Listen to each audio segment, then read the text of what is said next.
What's up, guys? It's your boy Edge0626 here, and I have a Black Ops 2 gameplay on my least favorite map of this game, which is Aftermath. I don't even know why I was playing on this, but I got a 2.0 something out of it, so I figured it was worth posting, and the length of the gameplay is just perfect for what I wanted to talk about today, and that would be the Royal Rumble. So this is my Royal Rumble review and reaction video. I'm going to just go in order of the matches if I could remember them. First off, pissed off the Ascension won and beat the New Age Outlaws. I'm really I thought New Age Outlaws were going to teach them a lesson of respect, but yeah, I'm just not going to talk about that anymore. I'm just mad about it. Divas match, didn't care about. Really did not care about.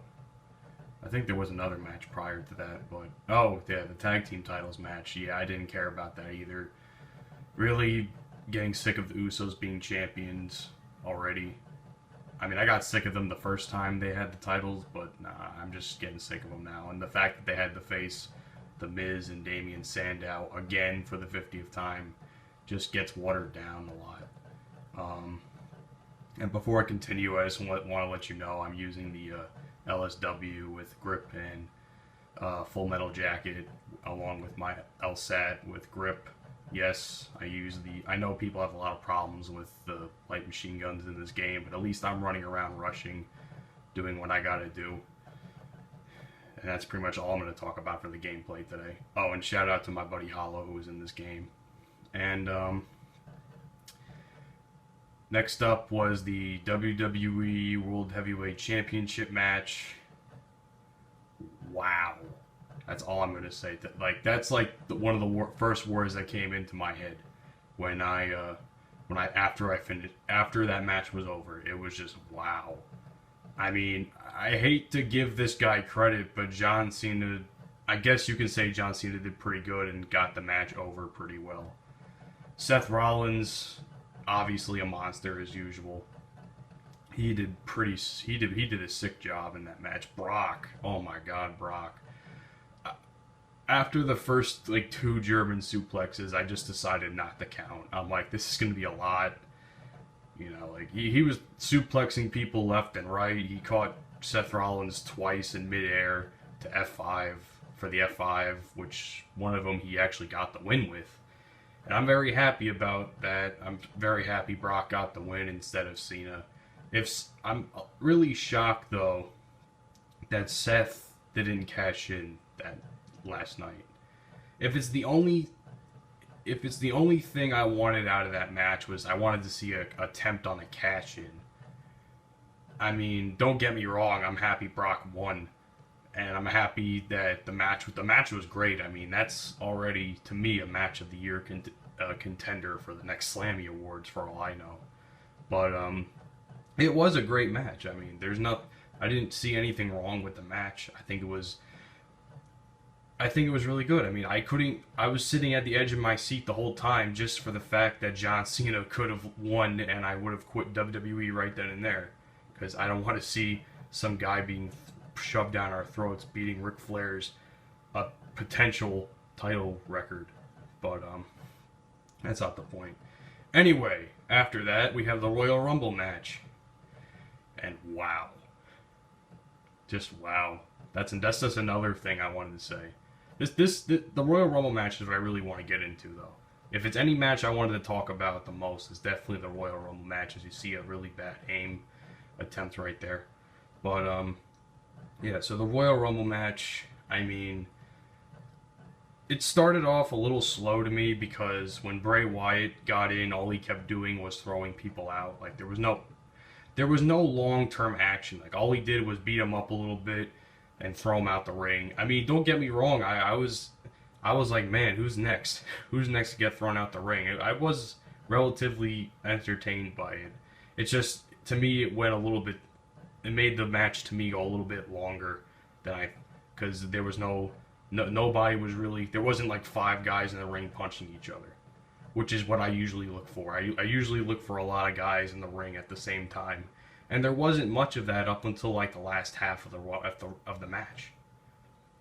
And there was a lot of surprises too that I was really happy about. You have Bully Ray, aka Bubba Ray Dudley, in from ECW, and we all know since the pay-per-view was in Philly last night, which is the home of ECW. You know, I mean, everybody was going. Let's just put it this way: the crowd reactions were great. I don't think there was really much of a bad crowd reaction at all up until like the last few minutes, which is what I'll get into in a few minutes. But yeah. I mean, but when Bubba Ray came out, the first thing I said was get the tables. I literally, if you saw me, I was live tweeting during the pay-per-view, so if you saw me tweeting get the effing tables, you know, that was me. I had to do it because I just had to, because I mean, if any of you watch ECW or any of the Dudley Boys WWE stuff, it's always about the tables, man. You gotta say get the tables. I'm a little bit upset that Devon wasn't there, though. That was the one thing that surprised me. And then we had Boogeyman coming out facing Bray, and I'm like, what the hell? Boogeyman's back. And I'm kind of shocked that him and Bray didn't have a longer fight. I was a little bit upset about that. And Diamond Dallas Page came with a couple of diamond cutters out of nowhere. I really wanted to get that. I sent out that tweet. I said hashtag diamond cutters out of nowhere. So if you saw that tweet, retweet it and get it trending. Show some props to DDP, will you? And I mean he had like not five, but like 3-4 diamond cutters in that match, and I was like, dang, he can go all night with this. Until he got eliminated, which I was a little upset about. Now, towards the end of the match, it was kind of getting like, because there was a bunch of jobbers in the ring. Daniel Bryan had surprisingly been eliminated at that point. I was a little upset he didn't have a longer run. Next up, we had, well, first of all, overall, Roman won the Rumble. Roman Reigns won the Rumble, who was one of my predictions / picks. But what really got me upset was, at the end of the Rumble, it was like the end of last year's Rumble all over again. Because I like to think a lot of people had their money on Batista to win. And when Batista won, after he eliminated Roman Reigns, everybody's like, oh, he screwed over Roman, blah, blah, blah. Next thing you know, he turns heel because everybody keeps booing him out of the building. And I'm like, this is annoying. But the funny thing is, even though Philadelphia was a great crowd, I think the exact same thing happened from last year. And I'm like, I was a little upset about it because I don't hate Roman. I really don't hate Roman as a wrestler. I think he's a good in the ring. His promos are awful, which we all know. But, you know, I mean, that's just how it is. And you know what, everybody who's complaining about it just needs to accept it. I hope you guys enjoyed the video. I hope you guys enjoyed the pay-per-view last night. Give me your thoughts on the Rumble. And talk to you guys soon.